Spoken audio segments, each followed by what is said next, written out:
Pasal ke-11. Yesus menyembuhkan orang sopa kemudian pergi ke Yerusalem.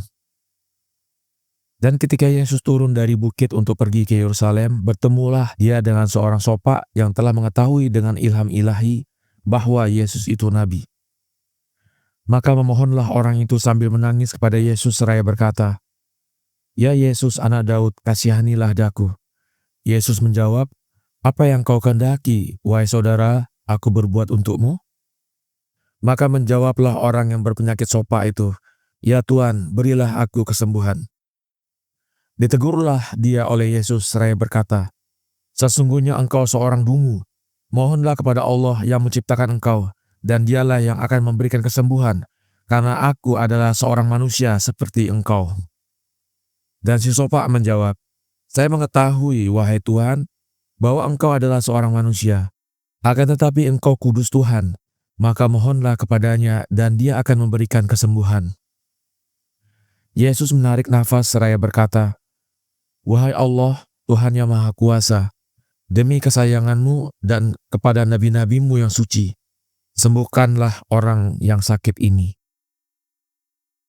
Dan setelah ia mengatakan demikian, maka dipeganglah dengan kedua tangannya si sakit itu sambil berkata, "Dengan nama Allah sembuhlah wahai saudara." Setelah Yesus selesai mengucapkan itu, maka sembuhlah orang itu dari penyakitnya, sehingga tubuhnya yang sopa itu menjadi seperti tubuh anak bayi. Dan ketika si sopa melihat demikian itu dan mengetahui bahwa dia telah sembuh, menjeritlah ia dengan suara yang keras, "Datanglah kemari wahai Israel, terimalah nabi yang telah diutus oleh Allah kepadamu." Lalu Yesus mengharap kepadanya dengan berkata, "Wahai saudara, diamlah dan janganlah mengatakan sesuatu." Tetapi harapan itu malah menambah teriakannya sambil berkata, "Inilah dia nabi, inilah dia kudus Allah." Setelah seruan-seruan ini didengar oleh orang ramai yang pergi ke Yerusalem, maka segera kembali mereka. Dan masuklah mereka ke Yerusalem bersama Yesus sambil menceritakan apa yang telah diperbuat oleh Allah atas orang yang sopa itu dengan perantaraan Yesus.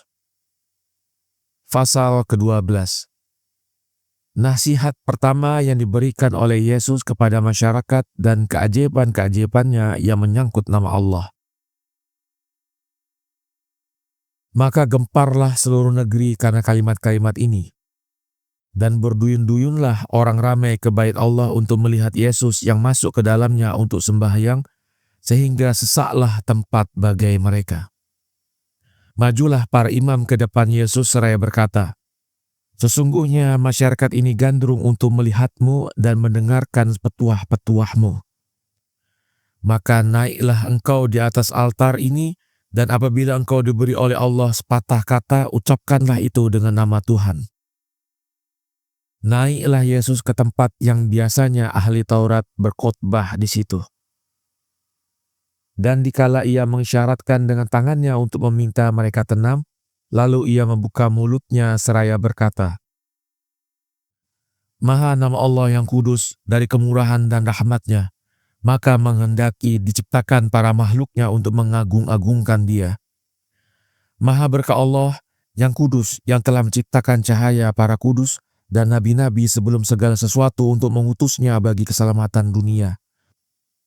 Sebagaimana difirmankan dengan perantaraan hambanya Daud, firman-Nya, sebelum bintang pagi di dalam sinar para orang-orang kudus, aku ciptakan dikau.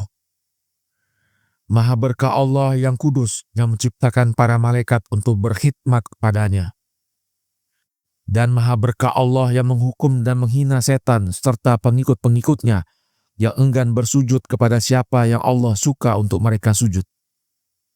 Maha berkah nama Allah yang kudus, yang telah menciptakan manusia dari tanah bumi, dan menjadikan dia memimpin perbuatan-perbuatannya sendiri. Maha berkah nama Allah yang kudus, yang mengusir insan dari Firdaus, karena ia melanggar perintah-perintahnya yang suci. Maha berkah nama Allah yang kudus, yang dengan rahmatnya telah melihat dengan rasa kasih sayang kepada air mata Adam dan Hawa, kedua ibu bapa jenis manusia. Maha berkah nama Allah yang kudus, yang telah menghukum dengan keadilan Kain, pembunuh saudaranya, dan melandakan topan di atas bumi, dan telah membakar 3 negeri yang berbuat jahat, dan telah memukul penduduk Mesir, dan menenggelamkan Firaun dalam Laut Merah, dan telah mencerai-beraikan kekuatan musuh-musuh keluarganya, dan telah menghajar orang-orang kafir, serta mengadili manusia-manusia yang tidak bertobat. Maha berkah nama Allah yang kudus, yang dengannya telah mengasihi makhluk-makhluknya.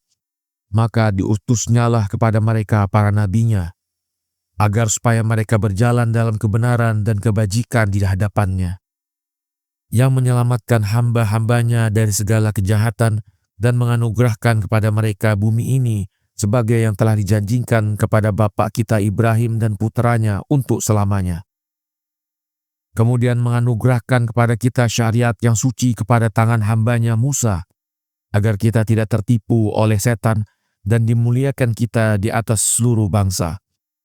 Akan tetapi, wahai saudara-saudara, apa yang harus kita berbuat hari ini supaya kita tidak dibalas oleh dosa-dosa kita?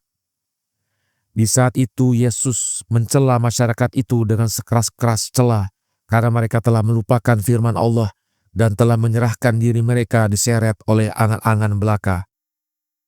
Dan ia mencela para imam karena pengabaian mereka berkhidmat kepada Allah dan karena keserakahan mereka. Dan mencela para ahli Taurat karena mereka telah mengajarkan ajaran-ajaran yang palsu dan meninggalkan syariat Allah. Dan mencela para ulama karena mereka merusak syariat Allah melalui adat istiadat mereka. Dan berkesanlah uraian Yesus itu di dalam sanubari masyarakat, sehingga mereka semua menangis, dari yang kecil sampai yang besar, seraya memohonkan rahmat-Nya dan memohon dari Yesus agar ia sembahyang untuk mereka. Kecuali para imam dan ketua-ketua mereka yang sejak hari itu menyimpan dendam kesumat kepada Yesus. Karena ia berbicara demikian, menentang para imam dan ahli Taurat serta para ulama, maka mereka bertekad untuk membunuh dia. Akan tetapi mereka tidak mengutarakan sepatah kata karena takut dari masyarakat yang telah menerima dia sebagai nabi dari Allah. Kemudian Yesus mengangkat kedua tangannya kepada Tuhan Allah dan sembahyanglah dia. Maka menangislah semua masyarakat itu sambil berkata, "Ya Tuhan kami, hendaklah terjadi demikian, hendaklah terjadi demikian." Dan setelah berdoa itu selesai, turunlah Yesus dari Bait Allah dan berangkatlah hari itu juga dari Yerusalem bersama banyak pengikut-pengikutnya. Kemudian para imam antara sesama mereka telah mengumpat-ngumpat terhadap diri Yesus.